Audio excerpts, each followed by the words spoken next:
안녕하세요. 저는 부산에 살고 있는 40대 여성입니다.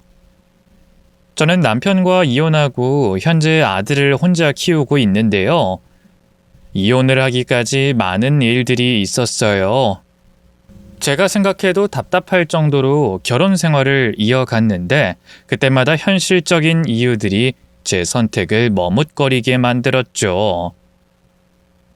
그런데 지금 모든 일이 해결되고 안정을 찾은 제가 그때를 돌이켜보면 겪지도 않은 현실을 너무 걱정해서 일찍 내렸어야 하는 선택을 머뭇거렸다고밖에 생각이 들지 않습니다. 그래서 혹시 저와 같이 현실적인 이유로 이혼을 머뭇거리고 있을 여성분들을 위해 이곳에 제 사연을 적어보도록 할게요. 원래 저는 결혼 생각이 별로 없던 사람이었어요. 제가 하는 일이 좋았고 제 삶에 충분히 만족해서 그런지 결혼과 가정이라는 것은 제게 늘 뒷전이었죠. 그래서 사실 연애도 제가 먼저 의욕 있게 시작한 것이 아니라 남편이 저를 오랫동안 따라다니면서 만나게 됐던 거였어요. 그러던 중 계획에 없던 아이가 생기게 되며 저는 갑작스럽게 급히 결혼을 해야만 했습니다. 물론 저도 연애를 하면서 남편과 마음을 주고받고 결혼 생각을 아예 안 해봤던 건 아니었지만 아무런 계획도 가정도 없이 혼전 임신으로 결혼을 하게 될 거라고는 한 번도 생각해 본 적이 없었어요. 결혼에 대한 구체적인 얘기도 없이 찾아온 임신 소식에 저는 기쁨보다는 당혹스러움이 앞섰습니다. 혼전 임신이라는 게 좋은 일도 아니고 내가 갑작스럽게 아이의 엄마가 된다는 게 두렵고 걱정스러웠으니까요. 그래서 임신 초기에는 참 울기도 많이 울고 우울하기도 했던 것 같아요. 하지만 그러고 있는다고 해서 달라질 것도 없고 결국 피할 수 없는 상황을 저는 받아들일 수밖에 없었습니다. 그렇게 저는 서둘러 결혼식을 올리고 신혼생활을 보내며 조금씩 안정을 찾을 수 있었어요. 출산과 육아를 거치며 어느새 주부 생활이 익숙해졌던 저는 뭐든 열심히 하던 성격 탓인지 살림마저도 열심히 해왔습니다. 집에서 아이를 돌보며 회사 다니는 남편의 뒷바라지하면서 틈날 때마다 용돈벌이 삼아 부업까지 하며 제 나름의 보람찬 하루를 살아가고 있었죠. 물론 그렇게 남편의 뒤에서 아이의 뒤에서 묵묵히 지내다 보니 이제는 저 자신이 아니라 누군가의 엄마, 아내로 살며 잘 나가던 과거가 그리울 때도 있었지만 저는 가족을 위해 저의 희생을 감수할 수 있었습니다. 제가 그렇게 하는 것이 우리 모두를 위한 것이라 생각했고 남편도 저처럼 밖에서 열심히 일하며 우리 가족을 위해 희생한다 생각했으니까요. 그런데 어느 날 알게 된 남편의 외도에 저는 엄청난 충격과 배신감을 느낄 수밖에 없었어요. 언제는 나만 사랑한다고 평생 나만 바라보겠다던 남자가 몇 년 만에 이렇게 바뀔 수 있는 건지 저는 남편의 외도를 도저히 믿을 수가 없었죠. 당신이 어떻게 나한테 이럴 수가 있어? 당신 애아빠야, 유부남이라고. 근데 그런 사람이 처자식을 두고 다른 여자를 만나? 어떻게 불륜을 저질러? 아니 불륜 아니야. 진짜 아무것도 아니라니까 글쎄. 걔는 그냥 어쩌다가 술 한잔 같이 했을 뿐이고 우리 정말 아무 사이도 아니야. 당신은 내가 바본 줄 알아? 당신이 그 여자랑 다정하게 사진 찍은 것까지 다 봤어. 유부남이 아무 여자랑 볼 붙이고 뽀뽀하고 그러고 사진을 찍어? 그 얘기를 나더러 지금 믿으라는 소리야? 조금이라도 용서받고 싶으면 괜히 사람 더 바보 만들지 말고 차라리 솔직하게 인정을 해. 아니 진짜 그냥 술김에 어쩌다 그런 거야. 그래 당신 말이 맞아. 다른 여자랑 가깝게 지냈다는 건 인정할게. 근데 진짜 아무 일도 없었어. 당신이 생각하는 그런 거 아니라니까. 애초에 몇 번 만나지도 않았고 깊은 관계로 이어질 생각도 없었어. 그냥 몇 번 만나서 술 먹고 대화나 했던 거야. 아직 불륜까진 가지도 않았다고. 이미 그게 불륜이지 뭐야? 남녀 사이에 술 같이 먹고 대화 좀 하는 게 그냥 가벼운 사이야? 당신 유부남이야. 유부남 주제에 밖에서 다른 여자랑 술 마시고 연락하고 그거 자체가 잘못이라고. 그리고 당신이 그 이상 갔을지 안 갔을지 내가 어떻게 알아? 증거 없으니까 거짓말하면 그만인데. 아니야, 정말이야. 정말로 그 이상 간 적은 없었어. 물론 내가 다 잘못했지. 당신 말대로 유부남인 내가 그러면 안 되는 건데. 나도 내가 왜 그랬는지 모르겠어. 난 여전히 당신이 좋은데 어쩌다 잠깐 유혹에 빠졌나 봐. 밖에서 낯선 여자 만나니까 잠깐 설렌 거야. 근데 정말로 그게 끝이야. 나도 애 아빠인데 설마 진짜 용서받지 못할 짓을 했겠어? 다른 여자랑 그러고 다닌 것 자체가 이미 용서받지 못할 짓 아니야? 끝까지 안 가면 끝이니? 마음만 주는 것도 외도야. 그래, 다 내가 잘못했어. 미안해 정말. 그래도 당신이 이번 한 번만 용서해주면 나 다시는 이런 짓 하지 않을게. 앞으로 죽을 때까지 평생 당신만 보고 살게. 여보, 우리 범수 생각해서라도 나 용서해주라. 남편이 다른 여자와 술을 마시고 놀러 다닌 것을 알게 된 저는 믿을 수 없는 충격에 헤어나올 수가 없었습니다.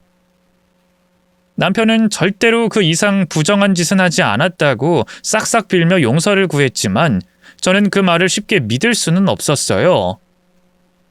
그렇다 보니 하루에도 몇 번씩 그 일을 곱씹으며 이혼 생각이 간절해지더라고요. 하지만 차마 이혼을 결정할 수가 없었습니다. 아직 너무 어린 아들이 마음에 걸렸거든요.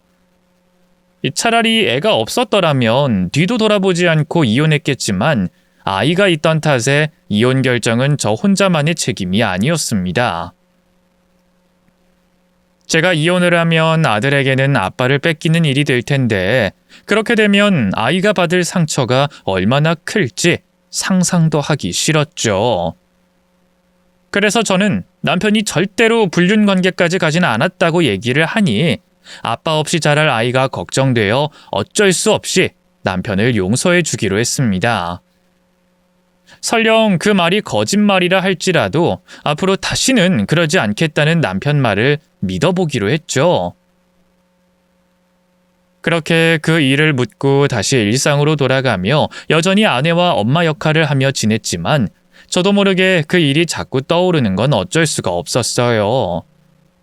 남편과 대화를 하다가도 갑자기 남편이 그 여자한테는 뭐라고 속삭였는지 자꾸 상상이 되더라고요. 저는 제가 꽤 독하고 담담한 사람이라 생각했는데 아니었나 봅니다. 그때의 기억과 남편에 대한 배신감 때문에 저는 한동안 남편과 대면대면하게 지낼 수밖에 없었어요. 남편은 지은 죄가 있기에 그런 저에게 불만을 표현할 수는 없었죠. 하지만 한 집에 사는 부부가 평생 그렇게 지낼 수는 없었어요. 더구나 저희는 아이가 있었기 때문에 아이 앞에서라도 부부처럼 보여야 했거든요. 다행히도 저희에게는 서로를 묶어줄 매개체인 아들이 있었고 아들 덕분에 저희는 자연스럽게 관계를 회복해 나갈 수 있었습니다. 그래도 시간이 약이 되어주는지 세월이 흐르며 점점 제 기억도 잊혀져 갔고 저도 어떻게든 남편을 이해해 보려고 노력하다 보니 조금씩은 그 일을 덮을 수 있었거든요. 그렇게 아이는 무럭무럭 자라 초등학생이 됐고 저희는 다시 이전처럼 평범한 부부가 될 수 있었어요. 하지만 그런 행복도 오래가지 못했습니다. 이제는 저 스스로 정말 남편을 용서했다고 생각한 순간 저는 또다시 남편에게 배신을 당했거든요. 남편의 외도를 확인하게 된 겁니다. 심지어 이번에는 그냥 스쳐 지나가는 인연이 아니라 남편의 회사 동료였죠. 매일 출근해서 얼굴 보고 지내며 저보다도 더 많은 시간을 같이 보낼 회사 동료와의 불륜 소식에 저는 구역질이 날 것 같았어요. 근래 들어 묘하게 들떠 보이고 즐거워 보이던 남편의 모습을 보며 우리의 관계가 회복되어 그런 줄로만 알았는데 알고 보니 다 그 여자 때문이었더라고요. 심지어 이번엔 저번처럼 미수에 그친 것이 아니라 이미 1년 이상 진지한 불륜 관계를 맺은 것으로 보였습니다. 수많은 증거로 두 사람의 불륜 관계를 확실히 확인한 저는 남편에게 어떤 변명도 듣고 싶지 않았습니다. 저번은 그냥 실수였고 끝까지 가지 않았다는 말에 용서할 수 있었던 거지만 두 사람의 관계가 끝까지 간 이상 저는 그런 남편을 도저히 용서할 수가 없었던 저는 이번에야말로 남편과 이혼을 해야겠다고 생각했습니다. 남편의 불륜은 저에 대한 기만이었고 가정 파탄의 원인으로 저는 물론이고 아들에게도 씻을 수 없는 상처를 주는 일이었으니까요. 그래서 저는 이번엔 아들 때문에 물러서지 않을 생각이었죠. 그러자 남편은 이혼만은 할 수 없다며 이번엔 시어머니까지 대동해서 또다시 잘못을 싹싹 빌기 시작했어요. 여보, 정말 미안해. 내가 진짜 잘못했어. 내가 쓰레기야. 당신이랑 그렇게 약속해놓고 또 이런 짓을 하다니. 난 맞아 죽어도 싼 놈이야. 그래도 나 당신이랑 이혼하고 못 살아. 나 한 번만 용서해줘. 우리 범수도 생각해야지. 그렇게 아들 생각을 하는 인간이 두 번이나 그런 짓을 해? 그것도 회사 동료랑? 이미 잘못은 자기가 다 저질러 놓고 이제 와서 후회하는 척 미안해하는 척 하지 마. 당신의 그 거짓말 지긋지긋하고 신물나니까. 나도 처음에 실수인 줄 알았지만 두 번은 안 속아. 두 번도 한 인간이 세 번은 없겠어? 근데 내가 앞으로 당신 뭘 믿고 같이 애를 키우면서 살겠어? 됐고, 범수는 내가 키울 테니까 당신은 이혼 도장이나 찍어. 정민아, 그러지 마라. 우연이가 잘못한 건 맞지만 그래도 이혼은 아니지 않니? 네가 화가 많이 난 건 알겠는데 자식 생각을 먼저 해야지. 범수는 무슨 죄가 있냐? 그리고 너 자식 혼자 키우는 게 얼마나 힘든 줄 아니? 이렇게 이혼하고 갈라서면 너나 범수도 고생할 게 훤해. 어머님, 아들이라고 감싸주지 마세요. 저 인간 이번이 처음도 아니라고요. 그때는 어린 범수 생각해서라도 참았지만 이번엔 저도 못 참아요. 두 번이 어떻게 실수가 될 수 있어요? 저렇게 뻔뻔한 사람이랑 못 살아요. 그래도 너희가 그렇게 갈라지면 범수 인생은 어떻게 되겠니? 범수 이제 겨우 초등학생이다. 앞으로 학교에서 사회에서 부모 역할이 필요한 일이 수두룩한데 그때마다 너 혼자 아빠 빈자리까지 채워줄 수 있겠니? 지금 당장이야. 화가 나서 이혼한다 그러더라도 아빠 없이 자랄 아이 생각하면 너도 후회할 거다. 저놈은 내가 제대로 혼낼 테니까 이번엔 나 봐서라도 마지막으로 참아다오. 응? 시모까지 나서서 다시는 같은 일이 없을 거라며 용서를 빌어왔지만 저는 두 번이나 불륜을 저지른 남편을 더 이상 믿을 수가 없었습니다. 그래서 이번에는 정말로 이혼을 강행하려고 했죠. 그러자 저번처럼 쉽게 굽히지 않는 제 반응에 남편이 갑자기 태도를 바꿔 되려 협박을 해오더라고요. 당신 기어이 이혼을 하겠다는 거야? 당신 잘 생각해. 당신이 나랑 이혼해서 정말로 우리 범수 잘 키울 수 있을 것 같아? 아들에겐 아빠가 필요해. 그거 당신도 모르는 거 아니잖아. 당신은 정말로 우리 아들을 이혼 가정에서 키우고 싶어? 그래서 애가 밖에서 편부모 자식이라고 손가락질 받고 차별당해도 좋다는 거야? 그런 게 걱정이었으면 당신이 먼저 가정의 책임을 다했어야지. 처자식 생각 안 하고 밖에서 바람이나 핀 주제 이제 와서 자식 걱정하는 척하지 마. 그 가식이 정말 역겨우니까. 내가 한 번 실수한 거랑 당신이 이혼하겠다는 거랑 뭐가 더 범수에게 상처일까? 범수 생각해서라도 잘 생각하는 게 좋을 거야. 어쨌든 나는 이혼할 생각 없으니까 이혼하고 싶으면 어디 한번 해봐. 웃기지도 않는 소리 하지 마. 당신이 순순히 이혼 못하겠다고 하면 내가 이혼 못할 줄 알고? 이혼 소송하면 그만이야. 당신 진짜 순진하다. 이혼 소송은 뭐 쉬울 줄 알아? 이혼 소송이 그렇게 쉬우면 개나 소나 이혼하지. 그리고 어차피 당신이 들고 있는 증거로는 소송해도 소용없을걸? 우리 엄마 어디서 일하는지 당신도 알지? 이미 우리 엄마한테 얘기해서 다 확인받은 내용이야. 그러니까 괜한 일에 힘 빼지 말고 그냥 포기해. 이혼을 안 해주겠다던 남편은 제가 가진 증거들로는 이혼 소송에 승소할 수 없을 거라며 저를 압박해왔습니다. 사실 시모가 변호사 사무실에서 사무장으로 일을 하고 있었거든요. 변호사는 아니었지만 변호사 사무실에서 일하면서 법에 대해서 잘 알고 있는 자기 엄마에게 이미 확인을 다 받았다는 남편은 제가 자신과 이혼하지 못할 거라고 말하고 있었어요. 내가 다 확인해 봤는데 이런 거는 외도 증거로 인정받기 어렵다더라. 당신이 가진 증거들 다 불법 증거라서 법적 효력이 없다고. 그러니까 나는 그냥 가까운 동료 사이였다고 하면 그만이야. 남편의 말에 걱정이 됐지만 그렇다고 남편의 말을 고지고대로 믿을 수도 없었던 저는 직접 변호사를 찾아가 상담을 받기로 했어요.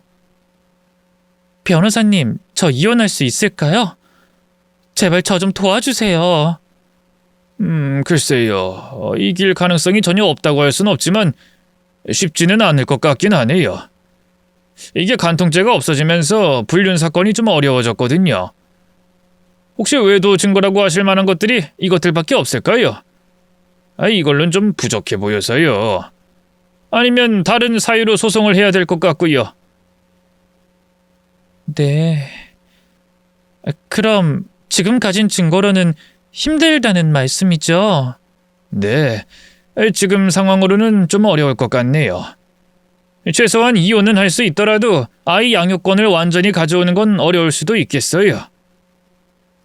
자신 없는 변호사의 말에 남편의 말이 사실이라는 것을 알게 된 저는 결국 이혼을 고민할 수밖에 없었습니다.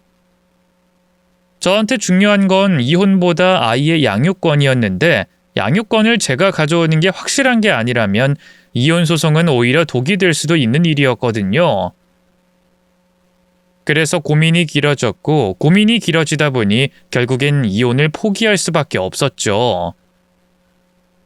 그렇게 이혼을 포기하기로 한 저는 대신 남편과 시모에게 절대로 같은 일이 없도록 하겠다는 약속을 받아낼 수 있었습니다. 하지만 남편이 정신을 차렸다고 해도 다시는 같은 일이 없겠다고 해도 2번이나 배신을 당했기 때문에 남편에 대한 제 마음은 이미 식어버렸어요. 아들 범수를 위해서 결혼 생활을 이어가고 있었을 뿐이었죠. 그렇다고도 겉으로는 화목한 가정인 척 연기를 해야 됐기 때문에 아들에게도 남편에게도 제 속마음을 내색하진 않았습니다. 그러다 남편이 바람을 피운 것과는 비교도 할 수 없는 큰일이 제게 닥쳤어요. 아직은 저와 같이 할 날이 많이 남아있을 거라고 생각한 친정엄마가 병원에서 시한부 판정을 받게 됐거든요. 암이었는데 발견이 너무 늦어 치료를 받아도 유의미한 결과가 있진 않을 거라는 얘기를 의사에게 듣게 됐습니다. 다른 병원에서 다른 의사 선생님들을 만나봐도 같은 대답을 들었어요.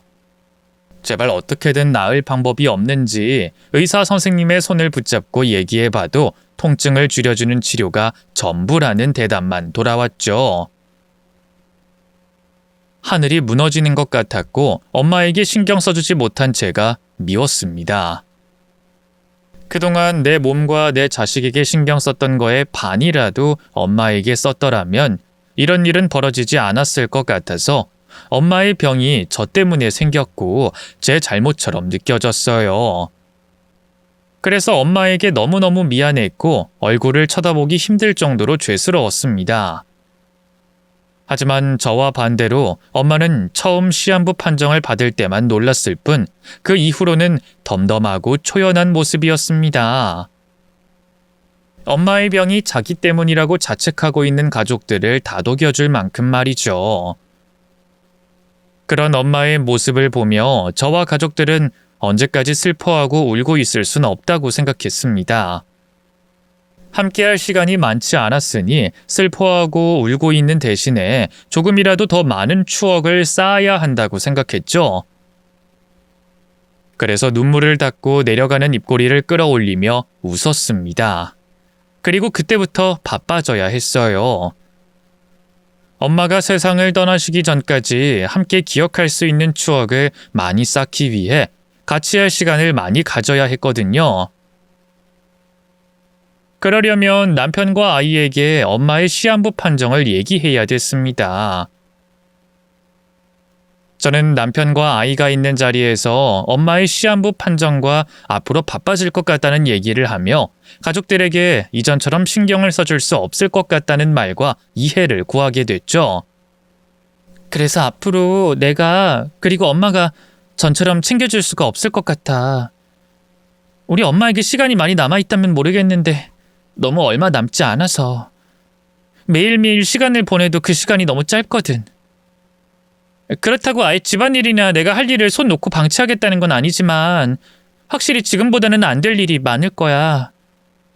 청소도 그렇고 반찬들도 그렇고 당신이나 범수 너에게 신경 써야 할 일도 그렇고 그래서 당신이나 범수나 불만이 쌓일 수 있고 내가 좀 너무하다 싶을 수도 있을 텐데 그래도 이해를 해줬으면 하는 바람에 또 허락을 구하고자 이렇게 얘기하는 거야. 이해해줄 수 있겠지? 장모님께서 당신은 당연한 얘기를 뭘 허락받고 이해해달라고 얘기해. 우리 신경 쓸 필요 없어. 지금은 당신이 장모님께 모든 시간을 써야 할 때라고. 맘 같아선 나도 장모님 옆에서 잘해드리고 싶은데 회사 일 때문에 현실적으로 불가능하니까 당신이 내 몫만큼 더 잘해드리고 신경 써드려. 집안일이랑 범수는 내가 알아서 할 테니까. 근데 왜 하필 장모님께 그런 일이. 우리 장모님 이 세상 누구보다 착하시고 올바르게 살아온 분이신데 왜 그런 지독한 병에 걸리신 거야? 진짜 하늘도 너무하다. 왜 맨날 착하고 좋은 분들을 먼저 데려가려고 하는 건데? 내가 아직 장모님께 못해드린 게 너무 많은데 이렇게도 일찍 떠나시면 어떡하라는 거야? 장모님. 예상이 없던 남편의 모습에 놀란 건 저였습니다. 저에게서 친정엄마의 얘기를 듣고 눈물을 펑펑 쏟으면서 오열을 했거든요. 아들 범수야, 저희 친정엄마가 항상 품에 끼고 돌아서 외할머니에 대한 감정이 애틋해 많이 슬퍼할 거라고 생각했어요. 그런데 반해 남편은 저희 엄마에 대한 감정이 애틋할 정도는 아니었습니다. 그렇다고 저희 친정엄마를 무시하거나 싫어하는 건 아니었지만 오열할 만큼의 감정을 가지고 있거나 가까운 관계는 아니었죠. 오히려 저희 친정엄마를 불편해한다는 데 가까웠을 거예요. 그런 남편이 눈물을 펑펑 쏟으며 오열하고 있으니 저로서는 좀 당황스러웠죠. 하지만 그런 생각도 아주 잠시뿐이었습니다. 제가 남편에 대해 생각을 잘못하고 있었고 잘 모르고 있었다고 생각했어요. 나이 많은 어른이고 장모님이라서 우리 엄마가 불편했을 뿐이지 속으론 우리 엄마를 부모님처럼 생각했었다고 생각했죠. 그래서 많이 고마웠어요. 만약 남편이 그렇게까지 말해주지 않았더라면 가족들에게 이해를 구했다고 하더라도 어쩔 수 없이 신경이 쓰일 수밖에 없었으니까요. 그런데 엄마와 함께 많은 시간을 보내라고 집안일과 아들 관련해서는 자기가 대신 챙기겠다고 남편이 말해주니 엄마와 같이 보내는 시간에 온전히 신경을 다 쏟을 수 있을 것 같았습니다. 그날 이후 저는 남편과 아들에게 한결 가벼운 마음을 가지고 엄마와 함께하는 시간을 보낼 수 있었어요. 물론 하루가 다르게 나빠지는 엄마의 몸 상태로 인해서 저와 가족들이 처음 생각한 것처럼 전국을 돌아다니며 함께 추억을 만들어가는 시간은 보내지 못했지만 소소하고 잔잔하게 서로가 같이 있는 시간을 보내면서 하루하루 뜻깊은 시간을 만들어 나갔죠. 제가 그렇게 할 수 있었던 건 모두 남편 덕분이었습니다. 그런데 저와 엄마를 위해 희생해주고 있다고 생각했던 남편에게 시커먼 꿍꿍이가 있었다는 걸 알게 됐어요. 아니죠. 시커먼 꿍꿍이가 아닌 추악한 속내라고 표현하는 게 더 맞을 겁니다. 이 사람이라면 해선 안 되는 계획을 짜고 있었거든요. 그 추악한 계획을 알게 됐던 건 엄마와 매일매일 뜻깊은 시간을 보내고 있던 때였어요. 그날도 엄마와 함께하는 시간을 보냈고 병원에서 잠든 엄마의 모습을 확인한 뒤에야 집으로 돌아갔습니다. 이미 자정이 넘은 시간이었지만 남편과 아들 일 관련으로는 조금도 신경 쓰지 않고 있었어요. 남편이나 아들도 언제 집에 오는 거냐고 묻거나 재촉하지 않았고요. 그래서 집엔 따로 연락하지 않았고 도착해서는 잠든 남편과 아들이 혹시 저 때문에 깨게 될까봐 조심스럽게 집 안으로 들어갔죠. 그런데 이 안방 문틈 사이로 불빛이 새어나왔습니다. 그리고 새어나오는 불빛과 함께 남편의 목소리도 흘러나왔죠. 엄마, 어떻게 알아봤어? 그게 가능할 것 같아? 아니지. 그렇게 돼야 해. 엄마도 가능성 있는 일이라고 했잖아. 아유, 너도 참. 너 그거 물어보려고 이 밤에 차련 엄마 깨워서 전화한 거야? 내가 다 알아보고 연락 주겠다고 했는데 넌 그걸 못 기다리니? 그리고 너 어디길래 전화로 이걸 물어보냐? 정민이 걔가 잔다고 해도 마냥을 생각해야지. 이 참결이라도 우리 얘기 듣게 되면 어쩌려고? 너 일 망치고 싶어서 그래? 아이, 집인데 그 사람 지금까지 연락 없는 거 보면 아무래도 병원에서 자고 오는 것 같아. 요즘 종종 병원에서 자고 오곤 하거든. 그리고 범수도 친구 집에서 자고 온다고 해서 집에 나밖에 없어서 엄마한테 전화하는 거야. 그건 그렇고 어떻게 된 거야? 원래는 엄마가 오늘까지 연락 준다고 해서 내가 기다리고 있었는데 자정이 넘도록 연락이 없으니까 이렇게 전화한 거잖아. 문제없이 되는 거 맞지? 이제 진짜 시간 얼마 안 남은 것 같다니까? 우리 장모님 죽는다는 날. 대충 그때까지 시간이 남았다는 거지. 딱 그 날짜까지 산다는 게 아니야. 바로 내일이라도 죽을 수 있다니까? 우리 시간 없어. 빨리 해야 돼. 장모님 죽기 전에 엄마가 빨리 처리해줘야 한다니까? 아니, 빨리 처리해줘. 아유, 진짜 누굴 닮아서 성격 일이 급한 건지. 누군 급한 일이라는 거 몰라? 안 그래도 내가 내일 전화하려고 했어. 조금 전까지 문제 없는지 살펴봤다가 오늘은 너무 늦었다 싶어서 내일 연락하려고 했다고. 근데 이놈이 늙은 엄마 잠도 못 자게 만드네. 일은 내가 다 하고 있구만. 너 엄마 나이가 몇 살인지는 알고 있는 거지? 알지. 그래서 내가 호강시켜주려고 이런 일 있다 이렇게 하는 게 어떻겠냐 엄마한테 말한 거 아니야. 그래서 어떻다는 거야? 엄마 하는 말 들어보면 된다는 것 같은데 내 느낌이 맞지? 된다는 말이지? 남편은 제가 집에 들어온 줄도 모를 정도로 통화에 집중하고 있었습니다. 심호와 하는 통화였는데 좀 이상하게 느껴졌어요. 자정이 훌쩍 넘은 시간에 전화를 하는 것도 그렇고 통화를 하는 목소리가 많이 흥분된 목소리였습니다. 그리고 저희 친정엄마가 두 사람의 대화에서 등장하더라고요. 그래서 저도 모르게 숨죽인 채 두 사람의 통화를 엿듣게 됐는데 그 내용을 들으면 들을수록 깜짝 놀랄 수밖에 없었어요. 엄청난 이야기를 듣게 됐거든요. 그 얘기를 듣고 너무 놀라 어질어질할 정도였지만 문을 박차고 들어가 남편에게 따져 물을 수는 없었습니다. 당시 제 상황이 그랬어요. 엄마와 함께 보내는 시간과 옆에서 간병하는 일 이외에 다른 문제를 만들어 소비할 시간이 없었죠. 또 결국엔 남편과의 이혼하는 것밖에 답이 없었기 때문에 그때 문을 열고 들어가는 대신 조용히 집을 나와 엄마가 있는 병실로 돌아갈 수밖에 없었죠. 이제 정말 시간이 얼마 남지 않는 엄마에게 제가 이혼 소송을 하고 있는 모습을 보일 순 없었으니까요. 대신 남편과 시모에게 꼭 복수는 하고자 했습니다. 그리고 그 복수의 디데이를 엄마가 돌아가시는 그날로 정하고 필요한 준비를 하게 됐죠. 복수의 준비를 하는 동안은 남편과 시모에게 내색하지 않으면서 말이에요. 물론 엄마와 함께 시간을 보내고 옆에서 간병하는 게 복수보다 우선이었어요. 그렇게 엄마와 함께하는 시간을 보내면서 남편과 시모에게 복수할 증거를 틈틈이 모아갔던 저는 3개월 뒤 엄마를 세상에서 떠나보내게 됐습니다.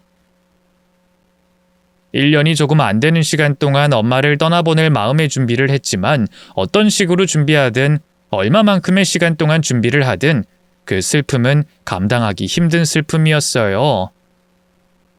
하지만 투병 중이던 엄마가 누누이 웃으면서 자기를 떠나보내달라는 말을 지키기 위해 그 슬픔을 참아내고 있었습니다. 그리고 엄마의 장례식을 치르려 준비했죠. 그런데 그때 남편이 저희 친정엄마의 장례식에 관여하려고 했어요. 평범한 가정이었다면 이상한 일은 아니었습니다.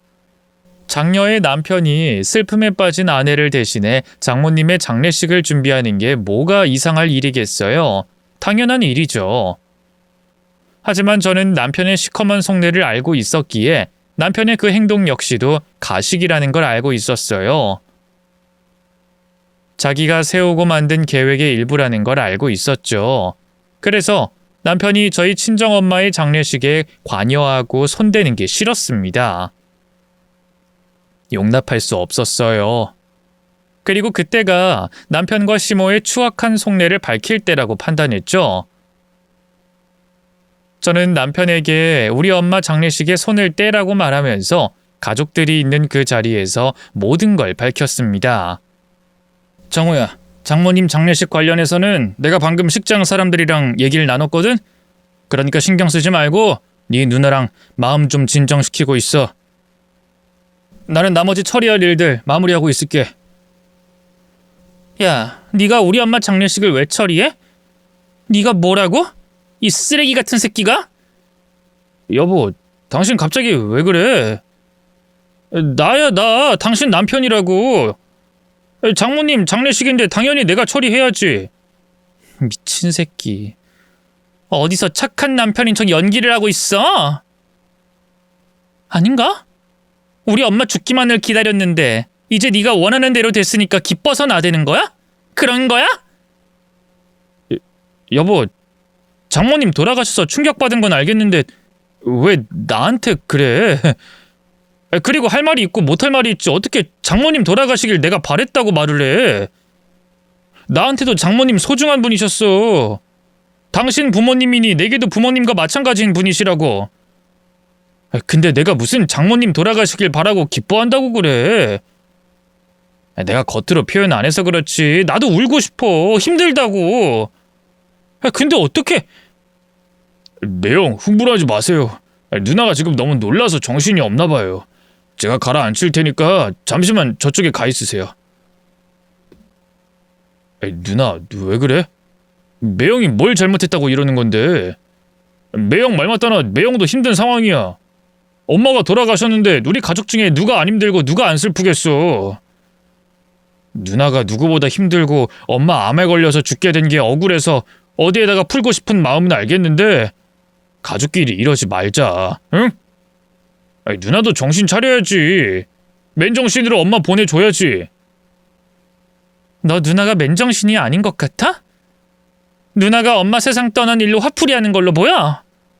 누나 그 어느 때보다 정신 맑아.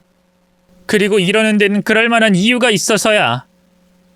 저 인간 아주 인간 쓰레기라고.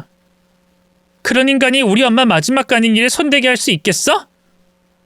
내가 저 인간이 어떤 인간인지 똑똑히 알게 해줄게. 저는 남편의 실체와 시커먼 속내를 밝히기 위해 남편과 시모의 계획을 알게 됐던 그날 녹음해뒀던 대화 내용을 공개적으로 틀었습니다. 누구라도 놀랄 수밖에 없는 두 사람의 대화가 흘러나왔죠. 그래 맞아. 확인해보니까 유언장 위조하고 네 앞으로 재산 일부를 돌려놔도 아무 문제 없을 것 같아. 그런데 재산 받고도 한동안은 너 조심 좀 해야 되겠더라. 문제 삼으면 삼을 수도 있는 일이기도 하고. 걔들이 의심을 안 하겠니? 자기 부모 재산 받은 뒤에 얼마 안 있어서 이혼하겠다고 그러면 누가 의심을 안 하겠어? 그 전까진 그러려니 했던 일도 다 이상하게 생각하고 그냥 지나친 건 없나 싶어서 뭐든 꼼꼼히 확인할 텐데. 그러다 눈치라도 채면 그 돈 다 뱉어야 하는 건 물론이고 잘못하다간 쇠고랑도 찰 수 있다니까. 그럼 그 사람이랑 얼마나 더 살아야 한다는 건데? 그걸 왜 나한테 물어? 네 마누라 마음 네가 더 잘 알지. 그러니까 네 장모 죽고 곧바로 진상집 부리지 말고 눈치 봐가면서 적당히 때를 보다가 이유가 될 만한 것 가지고 딴지를 걸든 다툼을 벌이든 벌여. 그 전까진 되도록이면 의심 갈 만한 행동은 하지 말고. 알겠어? 알겠는데 그게 언젠 줄 알고 계속 눈치만 보고 기다려. 그리고 엄마가 유언장 위조는 자신 있게 할 수 있다며. 어차피 엄마네 변호사도 바빠서 자기가 무슨 일 하는지 모른다며. 그럼 그게 위조된 유언장인지 아닌지 어떻게 알아차리겠어. 공증까지 다 받은 유언장을 가지고. 우리만 입 다물고 있으면 아무도 모르는 거지. 유언장이야 완벽하게 위조를 하더라도 네 처나 그쪽 가족들이 너한테 재산 가는 게 문제 삼고 법적으로 따져보자 하면 그게 또 그렇지가 않다니까. 그냥 너도 네 장모가 너한테 왜 재산을 주는 건지 놀라는 척하고 어리둥절하면 걔들도 지들 엄마가 뭔 뜻이 있어서 그렇겠지 생각한다니까. 그런데 네가 그럴 줄 알았다는 것처럼 그 돈 받고 날름 이혼하겠다고 그러면 걔들이 의심을 안 하겠어? 그러니까 좀 참어. 1년이든 2년이든 참고 있으면 네가 평생 만져보지도 못할 돈이 네 수중에 들어오는데 그거 하나 못 참아서 되겠어? 그리고 내가 말했지. 쇠고랑 찰 수 있다고. 너 네 손으로 엄마 교도소에 보내고 싶은 거 아니지? 그럼 그냥 눈 딱 감고 참고 살아. 어떻게? 할 수 있겠어? 너 그럴 자신 없다고 그러면 나도 이쯤에서 발 빼련다. 내 자식 일이고 돈도 좋지만 네 경고망동한 행동 때문에 인생 말아먹을 일을 왜 굳이 나서서 하겠니? 자, 어떡할 거야? 네 장모 죽고 재산 받은 뒤에도 네 처랑 한동안 참고 살 거야 말 거야? 당연히 참지. 참고 살게. 엄마 말처럼 돈이 얼만데. 겨우 1, 2년을 못 참겠어. 근데 엄마, 나 도저히 3년은 안 될 것 같거든? 그러니까 2년 좀 넘으면 엄마가 깔끔하게 이혼할 방법 좀 생각해줘라. 알겠지? 제가 놀랄 수밖에 없었던 일. 남편과 시모가 세운 추악한 계획은 바로 돌아가신 우리 친정엄마의 유언장을 위조해 만드는 거였습니다. 남편에게 따로 재산을 상속한다는 저희 친정엄마의 유언장을 가짜로 만들려고 한 거죠. 시모가 변호사 사무실에서 일을 하고 있었으니 위언장을 위조해 공증을 받는 건 크게 어려운 일이 아니었어요. 그렇게 위조한 유언장으로 저희 엄마의 재산을 가로챈 다음엔 저와 이혼을 하려고 했습니다. 남편이 저와 이혼할 생각이라는 건 놀랄 일도 아니었지만 친정엄마의 재산을 가로챈다는 건 절대 용납할 수 없는 일이었어요. 그래서 제가 복수의 계획을 세웠던 거고요. 그렇게 제가 두 사람의 시커먼 속내가 담긴 녹음 내용을 눈앞에서 들려주자 남편은 엄청나게 당황해하고 있었습니다. 그런데 그때 두 사람의 계획이 탄로난 줄 모르고 있던 시모가 가짜 눈물을 흘리며 병원으로 들어왔어요. 거짓 연기와 가짜 눈물을 흘리는 시모의 등장은 불난집의 부채질하는 것과 다름이 없었죠. 정민아, 아이고 정민아, 너 괜찮은 거니? 많이 힘들지? 그래, 부모 떠나보낸 자식이 어떻게 괜찮을 수 있겠니? 이럴 땐 울어야 해. 내 품이 네 어머님 품이라고 생각하고 안겨서 울어. 그렇게 실컷 울고 나면 좀 괜찮을 거다. 엄마, 지금 그럴 분위기 아닌데. 거기 있지 말고 내 옆으로 와. 지금 그럴 때 아니야. 뭐? 그게 무슨 말이니? 분위기가 아니라니. 저기 내 표정 보고도 아들이 무슨 말하는지 모르겠어요? 내가 알려줘야 되겠어요? 지금 내 앞에서 거짓 눈물 흘리면서 연기할 때가 아니라는 거예요. 당신과 당신 아들이 세운 계획을 내가 여기서 다 밝히고 있는 중이니까 눈치 좀 챙기라고요. 아니, 그게 무슨 말이야? 내가 쟤랑 무슨 계획을 세워? 얘 우연아, 지금 정민이가 무슨 말하는 거니? 이것들이 정말 사람 열받게 하려고 작정했나? 야, 너희들 당장 병원에서 나가. 내 속 더 뒤집지 말고 나가라고! 너희들 이제 쇠고랑 차고 넌 나랑 이혼할 거니까 거짓 연기 때려치우고 당장 나가라고! 여보, 내가 잘못했어. 내가 잠깐 눈이 어떻게 됐나 봐. 나도 처음엔 장모님 걱정을 했었는데 이것저것 생각하다가 욕심이 났어. 왜 당신도 내가 요즘 돈 관련해서 고민이 많은 거 잘 알고 있었잖아. 경제는 매년 어려워지고 범수 잘하면서 지출되는 돈은 많은데 내 월급은 맨날 제자리니까. 거기다 회사에서 내 위치도 불안하니까 딴 생각이 들더라고. 그래서 돈 욕심이 났던 건데 그 돈 있으면 혼자서 마음 편하게 살 수 있을 것 같아서 그냥 생각만 해본 거야. 엄마는 내가 꺼낸 말에 맞장구만 쳐준 거고. 그리고 당신도 녹음된 내용 들어서 알 거 아니야. 그 어디에도 엄마가 이혼에 관하는 내용은 없다는 거. 내가 처음에 그렇게 말을 꺼내서 대화가 그렇게 오가는 것뿐이고. 지금도 내 생각은 달라. 내가 어떻게 당신이랑 범수를 두고 혼자서 잘 살 수 있겠어. 나 이혼할 생각 조금도 없어. 진짜야. 그땐 헛바람 들어서 한 말이라니까. 정민아, 나도 얘가 너랑 이혼하게 놔둘 생각은 없었어. 솔직히 이놈이 뭐 별 볼 일이 있다고 혼자 살게 놔두겠니? 그나마 네 옆에 있으니까 사람 구실하면서 사는 건데. 근데 너도 이놈 고집 알잖아. 이혼하면 안 된다고 말 꺼내면 말만 길어지고 더 지 고집대로 반항하지. 내 말을 순순히 들을 놈이니? 그래서 내가 아마 그때 바로 이혼은 하지 말라는 식으로 말을 했을 거야. 나중에 내가 나서서 이혼할 생각은 하지도 말라고 설득하려고. 그리고 네 어머님 재산 관련으로는 나도 할 말이 없다. 내가 잘못한 일이지. 그 일로 네가 실망하고 날 욕하겠다면 그 욕 다 듣고만 있을게. 내가 잘못한 일이니까.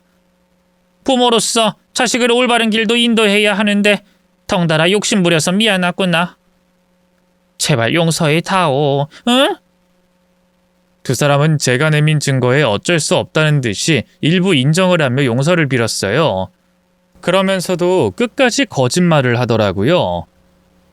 이혼 생각은 실수였다. 그럴 계획에 없다고 말이죠. 두 사람은 자기들 머리를 열어볼 수 없다는 걸 알곤 무조건 이혼은 생각에 없었다는 거짓말로 상황을 모면해 보려고 했습니다.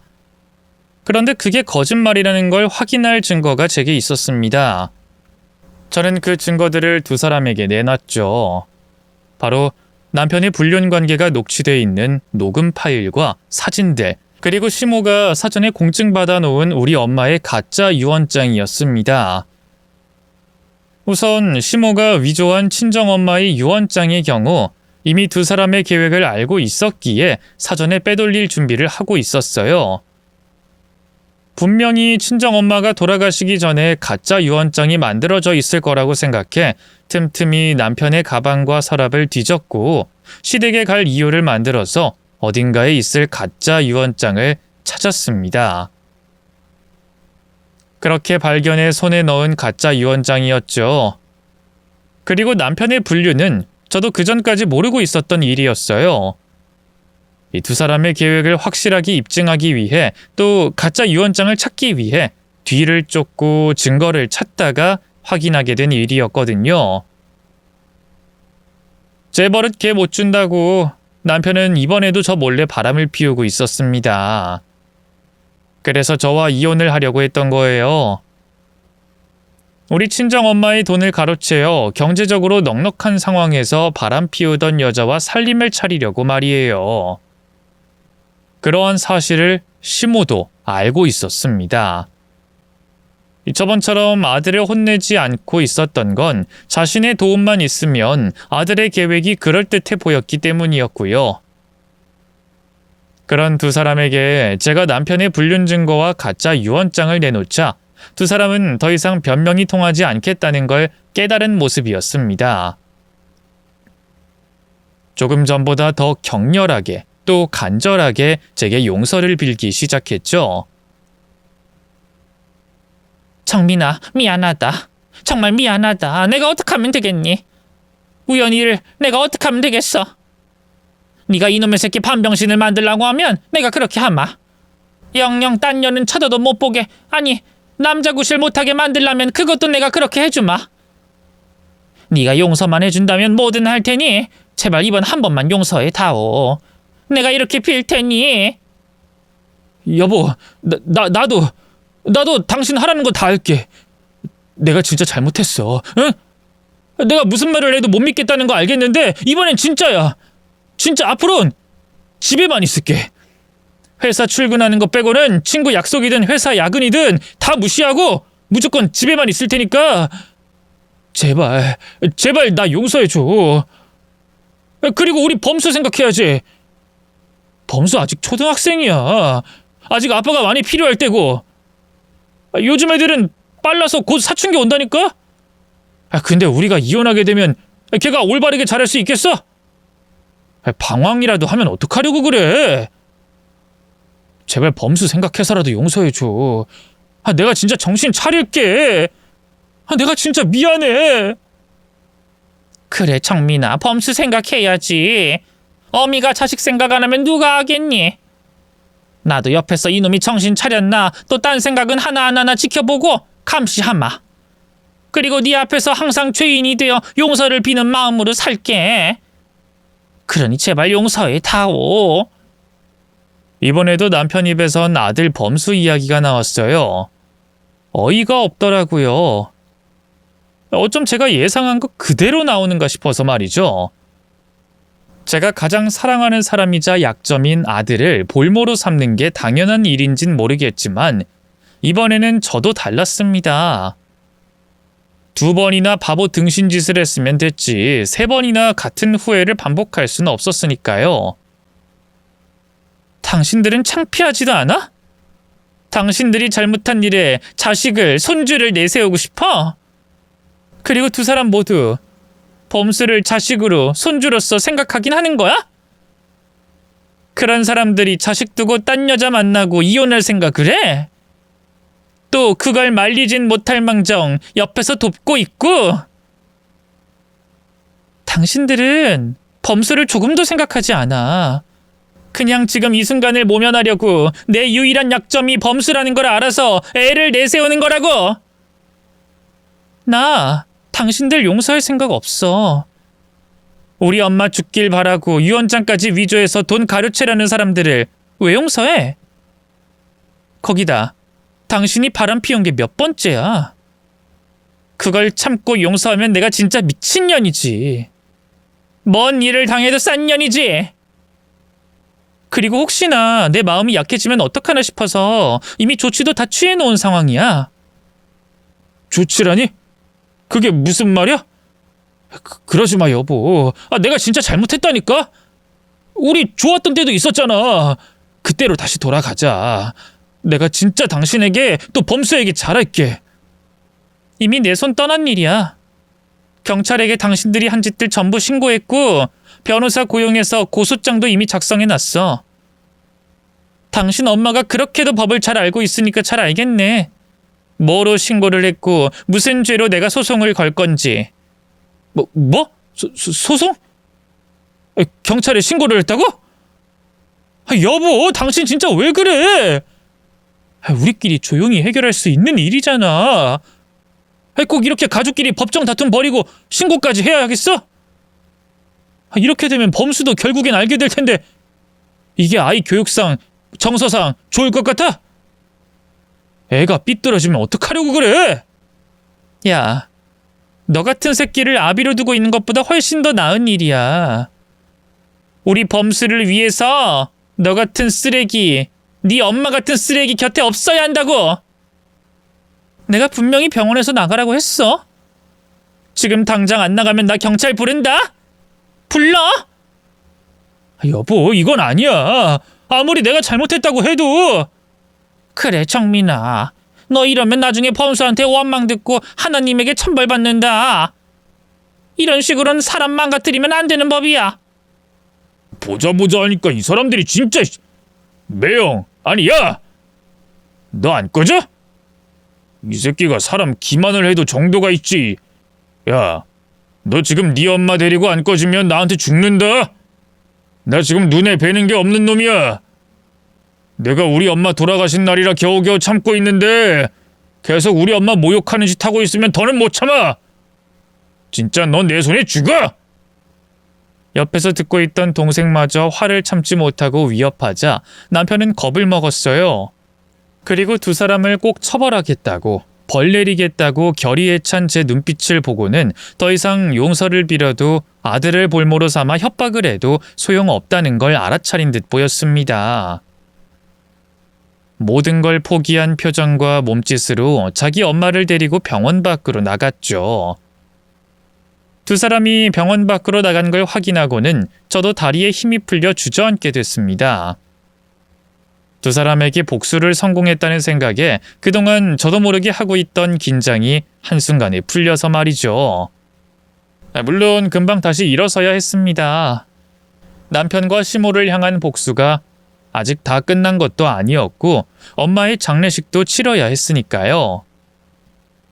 그렇게 자리에서 털고 일어나 동생과 함께 엄마의 마지막 가는 길을 잘 보내드렸어요.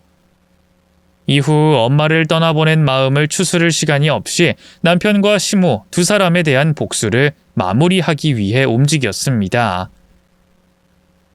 법에 대해선 일반 사람들보다 잘 알고 있는 시모였기 때문에 사전에 변호사와 대화하면서 조심스럽게 또 철저히 준비했지만 그래도 혹시나 하는 마음으로 걱정이 있었습니다.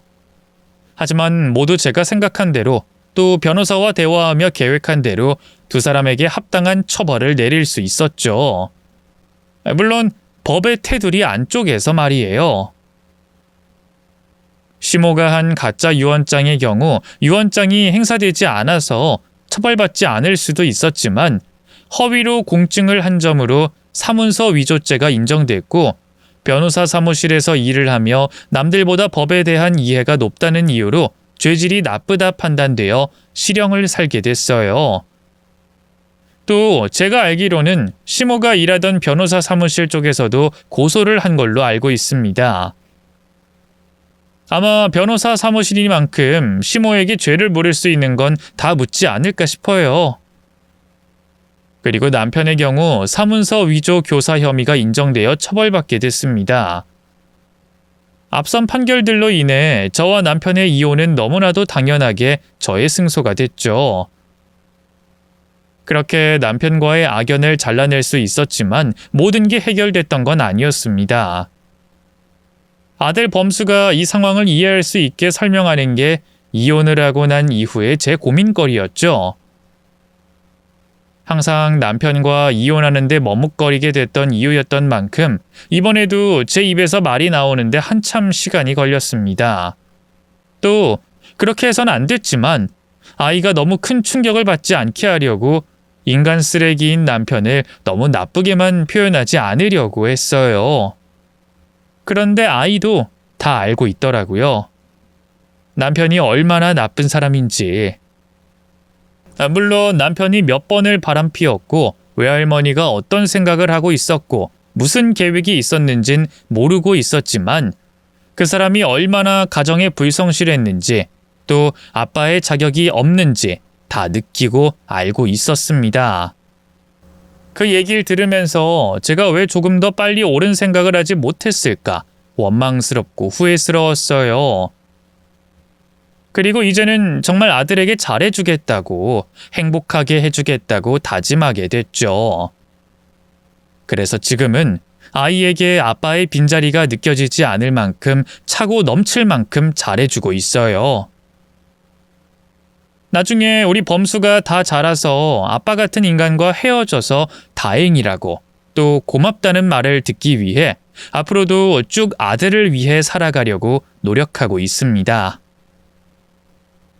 나중에 꼭 그 얘기를 들을 수 있는 날이 오길 바라며 저는 여기서 이만 글을 마치도록 할게요. 마지막으로 여러분께서는 다른 여러 이유로 가족을 배신한 사람과의 관계를 끊지 못하지 마시고요.